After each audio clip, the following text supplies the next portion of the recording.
Nasa proseso na raw ng PNP ng paghahanap ng mga pulis na isasabak sa napipinto raw na pagbabalik ng kampanya kontra droga ng pulisya.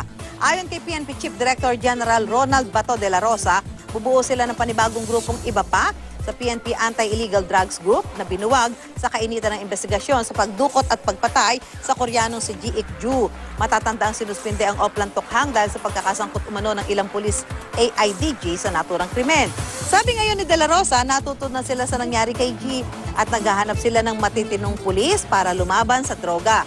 Babala pa ng PNP Chief sa mga nagbalik sa paggamit at pagbebenta ng droga ay humanda na sila.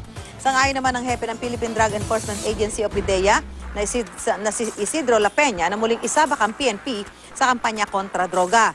Tapos daw kasi ang PDEA sa tauhan. Malaking tulong din daw kung makikiisa ang NBI sa anti-drug campaign. Magugunitang pinagbawalan din ni Pangulong Rodrigo Duterte ang NBI na magsagawa ng anti-drugs operations matapos mapabalita ang pagkakasangkot umano ng ilang tauhan nila sa pagpatay kay G. Ang Commission on Human Rights naman ikinalulungkot ang posibleng pagbabalik ng Oplan Tokhang.